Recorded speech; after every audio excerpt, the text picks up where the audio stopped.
Olá, Eric, seja muito bem-vindo aqui ao teu espaço no Estúdio de Inspiração, tá? É sempre um prazer te receber aqui, né? E hoje a gente vai fazer umas perguntas que a gente quer inspirar pessoas, né? A gente quer passar uma mensagem e a tua história, né? Não tem história melhor, né? Para fazer isso do que a sua, né? Então, a primeira pergunta que eu queria te fazer, Eric, é quando que você começou a fazer palestra e como que surgiu essa vontade, né? A gente já começou aqui falando de inspirar pessoas.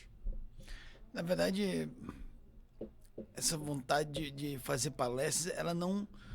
Eu não sei se ela existe. Eu aprendi a gostar dela. Foi a necessidade que fez a situação.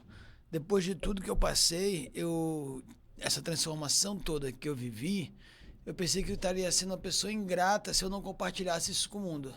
Vou te falar um dos motivos pelo qual me incentivou foi que muitas pessoas oraram por mim, muitas pessoas clamaram, rezaram, torceram, fizeram suas preces de uma maneira diferente. E isso fez toda a diferença. Salvaram minha vida. Entende? Então eu penso que eu ficar calado seria ingratidão da minha parte. Por isso que eu acabei decidindo rodar o mundo contando essa história, contando como a chave foi virada aqui dentro, como eu fui salvo e como as orações salvaram a minha vida. E tu lembra do primeiro convite, assim, para dar palestra? Como é que foi? Aquele sentimento, assim, de estar ali pela primeira vez compartilhando tua história e inspirando pessoas? Lembro, eu lembro. Na época, o primeiro convite foi num podcast também, da Igreja Refúgio. E foi a primeira vez que eu fiz, até porque o pastor de lá me acompanhou na UTI, ficou comigo na UTI. Então, eu me comprometi com ele de que a primeira palestra, a primeira pregação que eu fosse fazer ia ser com ele. Só que estava no auge da pandemia. Então, os cultos estavam sendo online. E foi a primeira vez que eu fiz. Então, não fiz na frente de muitas pessoas. Na frente das câmeras. Aí, ok, foi o start e daí em diante não parou mais. Os convites continuaram aparecendo, essa vontade foi crescendo, essa vontade, entre aspas, né? Essa força, né? Foi crescendo. E eu coloco muito à disposição as pessoas. Dizem, ah, eu quero saber, eu queria que você fosse na minha igreja para contar o teu testemunho, eu queria que você fosse na minha empresa para falar a tua história, eu queria que você fosse na escola para poder explicar como que aconteceram as coisas. Eu falei assim, olha, é o meu maior prazer. Hoje eu tenho o maior prazer em rodar igrejas do Brasil afora, do mundo afora, de forma que Cristo cresça e que eu diminua.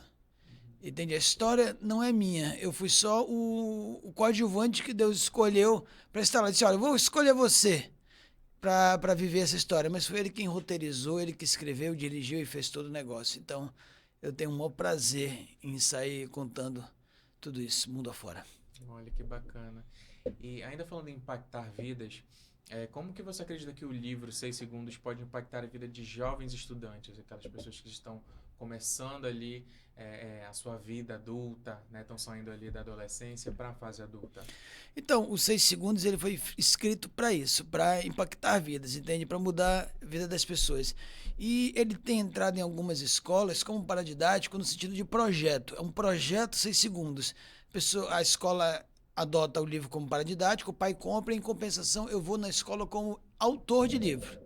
E isso gera uma interação junto com o aluno, né, visto que a história em si é difícil de acreditar.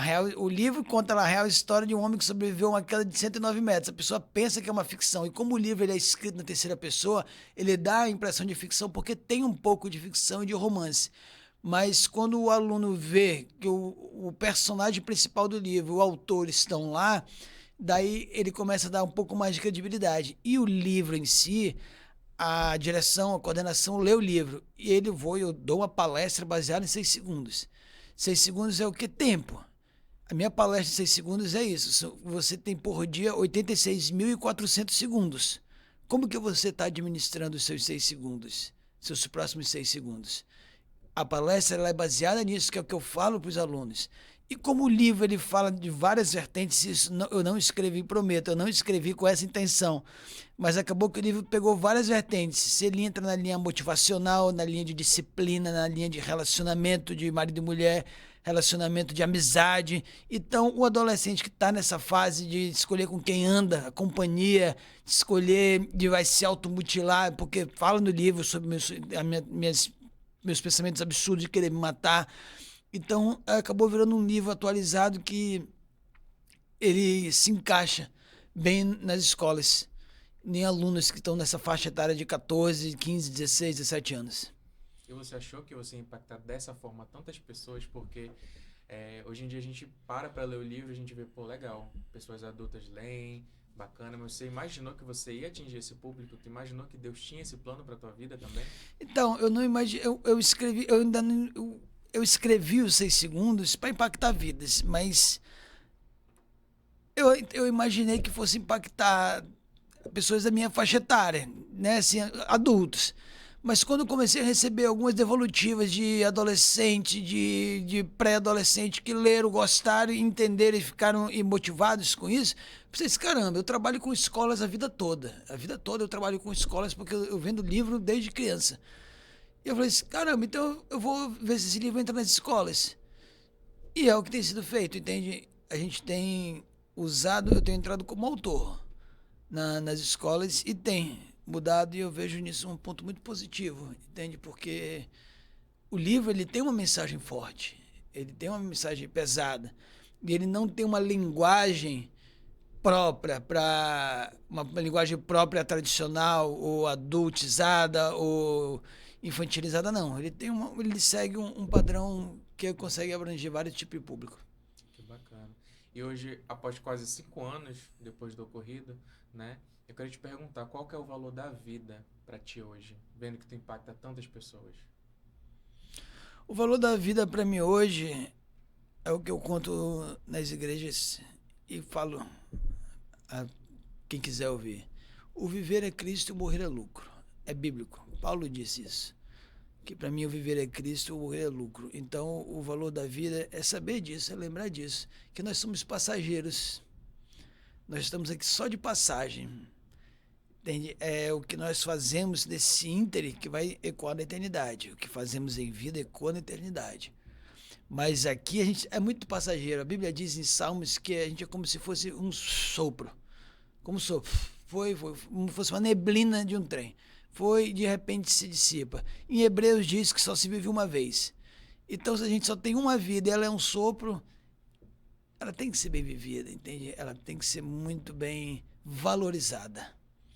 E hoje eu vejo isso de uma forma que eu tenho que valorizar como pai, como marido, como homem, entende? Como empresário, como líder, como pregador, como evangelista, o que quer que seja, mas eu tenho que fazer valorizando e colocando Cristo no centro de tudo. Amém. E ainda falando de jovens, hoje em dia eles desistem muito fácil das coisas, né? Seja na escola, no trabalho, faculdade. Que aprendizados eles podem ter com o livro 6 segundos? Há vários aprendizado de quem eu recebo muita devolutiva disso, tem de pessoas que quebraram uma perna, ou quebraram 2 pernas, ou estão adoentadas e tudo mais, e estavam pensando em desistir da vida, e aí leram o livro, leram tudo que eu quebrei, leram todas as dores que eu passei, leram tudo que eu passei, entenderam como é legal dar a volta por cima e como funciona, porque tudo começa na nossa mente. Isso eu escrevi, tudo começa na mente. Eu, quando acordei do coma, eu já acordei sabendo que eu ia voar. E daí eu já trabalhei em cima disso. Você tem que ter uma disciplina, você tem que ter uma motivação absurda. Você não nasce motivado, você não acorda motivado. Mas se você tem disciplina, você consegue se motivar. E você tem que saber que há tempo para tudo. Há tempo para tudo. Então, não é que o livro vai fazer a pessoa se sentir motivada, não, mas ela vai te mostrar que alguém sobreviveu, alguém passou por coisas piores do que ela está passando e decidiu viver. Uhum. Olha que legal. E a gente sabe que os jovens, na maioria, né, tem ali alguns grupos que eles não dão muito valor à vida, né? Eles bebem, fumam, usam drogas, dirigem embriagados, por aí vai, né? E que mensagem você deixa para essas pessoas que tão jovens já estão assim num caminho, digamos assim, quase que perdidos? De caminhos perdidos, eu vim daí, né? Eu vim daí. Eu era um casado que tinha uma vida de solteiro e fazia o que bem entendia, vivia as minhas próprias regras. Eu não tinha limites. Limites era uma coisa que eu não tinha. Até Deus vir e me parar. Ele falou assim, eu vou te parar. E parou. Em relação a quem vive no mundo boêmio, como eu vivia, quem vive num mundo pecaminoso como eu vivia, quem vive num mundo destruído, como eu vivia, Deus me deu uma segunda chance. Mas como um bom pai, ele teve que chamar minha atenção e teve que me dar uma boa peia. Foi a senhora surra, é verdade. Foi a senhora surra, é verdade. Mas serviu.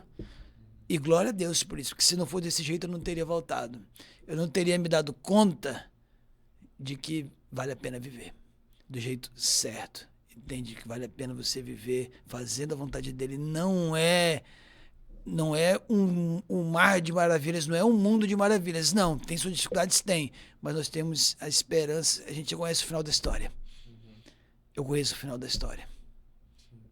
Aí eu queria que tu mandasse um recado, olhando para essa câmera aqui, para um jovem que estiver te assistindo, estiver de repente passando por isso ali nas redes sociais, navegando, né, pelo Instagram, e se deparar com o teu vídeo, tu falar para ele: ei, jovem, essa mensagem pode ser para você. O que tu tem a falar para esse jovem que está ali, de repente, precisando dessa palavra e às vezes nem sabe? Às vezes a gente está ali, vivendo a nossa vida, e a gente se depara com uma mensagem que pode transformar totalmente os nossos caminhos.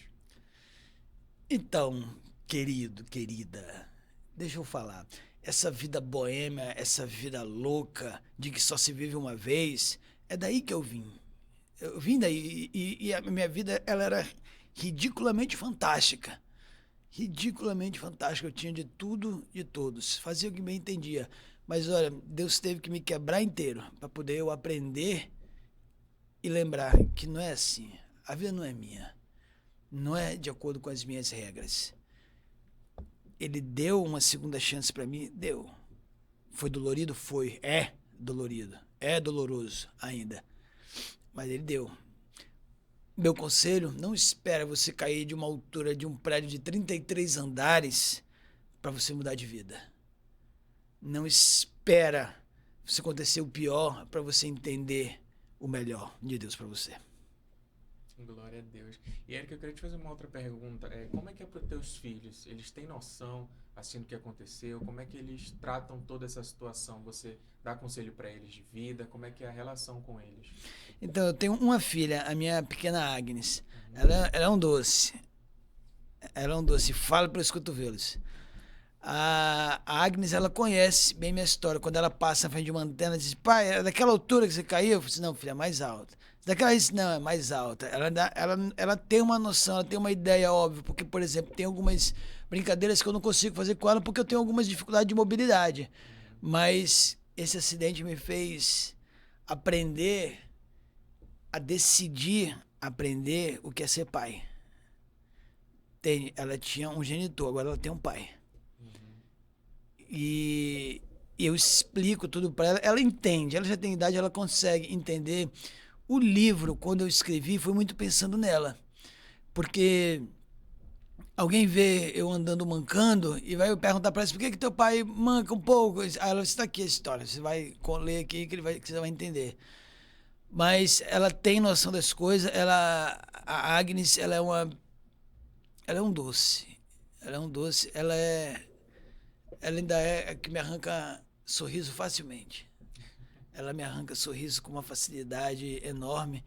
E eu aprendo muito com ela. Aprendo do amor de Deus através dela.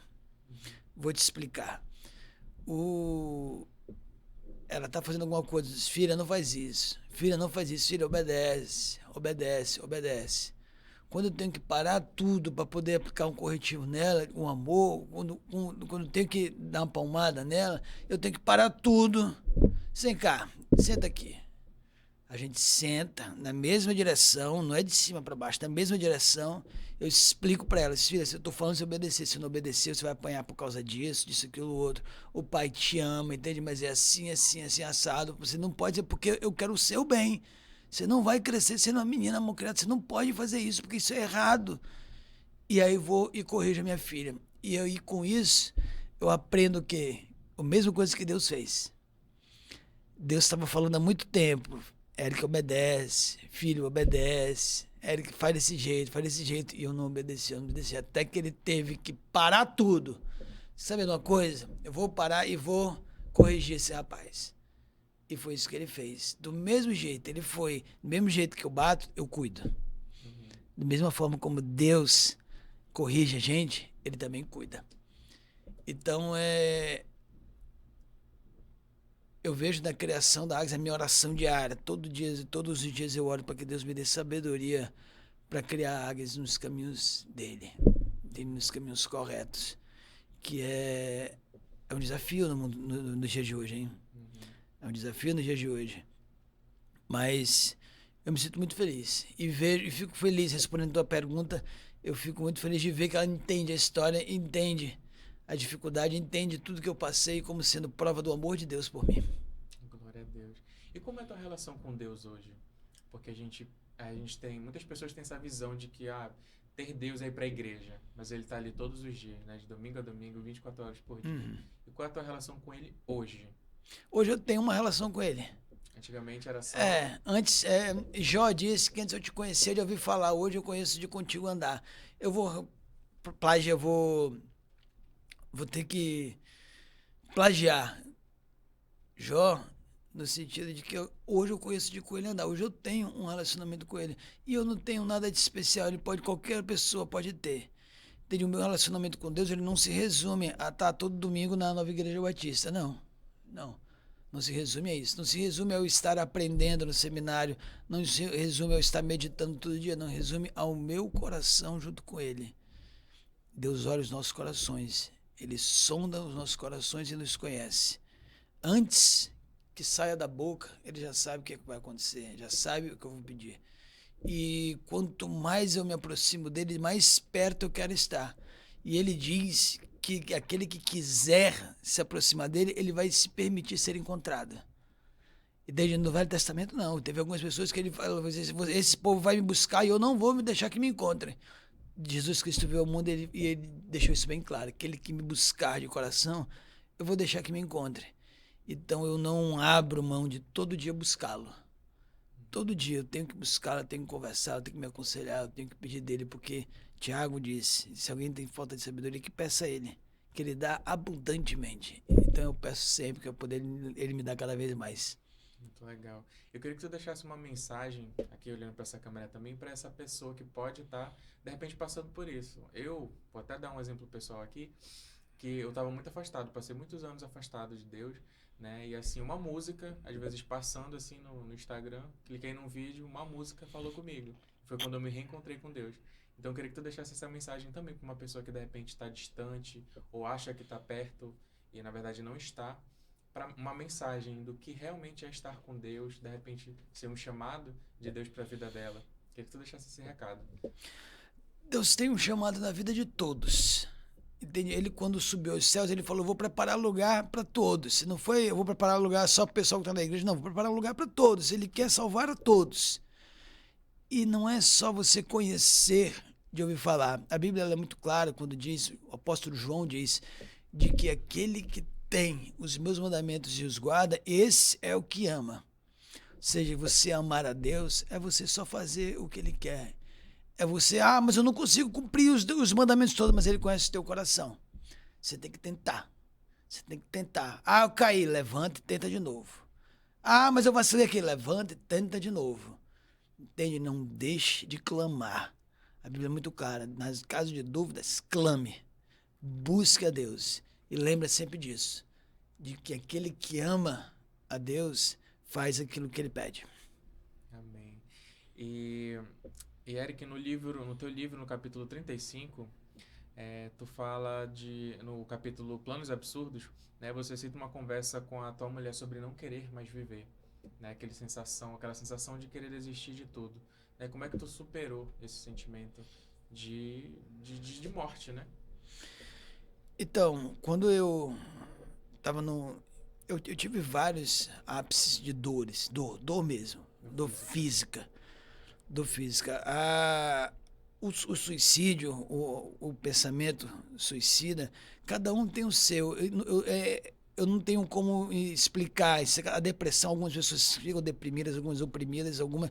No meu caso, foi um caso específico, eu não aguentava mais de dores e por isso que eu estava decidido a me matar. Entende? Não teve nada patológico ou fisiológico que mexeu com o meu psique. Mas as dores me irritavam profundamente. Eu tenho um top 5 de dores, entende? De momentos que eu não aguentava mais. Foi quando eu decidi decidi, não, eu falei que ia me matar e comecei a pensar em me matar. Até eu entender de que tudo aquilo podia ser mudado. Foi quando eu entendi que dor mesmo, não é o que eu estava passando, entende? Dor aconteceu há 2024 anos atrás, quando Jesus Cristo foi o homem de dores. Ali sim, foi dor. Então eu pensei que se ele passou por isso, eu também podia passar, visto que eu sou imitador dele. Quando eu entendi que eu posso ser como Jesus, eu revi tudo na minha vida, inclusive isso. Foi quando eu entendi que o viver é Cristo e o morrer é lucro. Olha que bacana. E Érico, eu queria te agradecer aqui a tua participação. Mais uma vez, é sempre um prazer te receber, né? Deixar mensagens inspiradoras. Você deixa mensagens inspiradoras por onde quer que você passa, né? Então, te agradecer. Você é sempre bem-vindo aqui e a gente quer que você volte sempre. Obrigado. E por falar em deixar mensagens inspiradoras, eu criei um canal no YouTube, que é onde eu posso, é um jeito que eu encontrei de poder fazer a palavra ir mais longe. Então, eu convido você que quer assistir mais vídeos. Tem vídeos de diversos tópicos diferentes. Segue lá no YouTube, procura Eric Lira, meu canal, que é um caminho novo que nós estamos ingressando para poder, assim como o livro tem ido em vários cantos que eu não imaginei que eu pudesse chegar, através dos vídeos no YouTube, a gente pode ir longe também. Então, segue lá e compartilha. E muito obrigado pelo convite, obrigado pela oportunidade de estar aqui. Eu que agradeço. Tchau, tchau.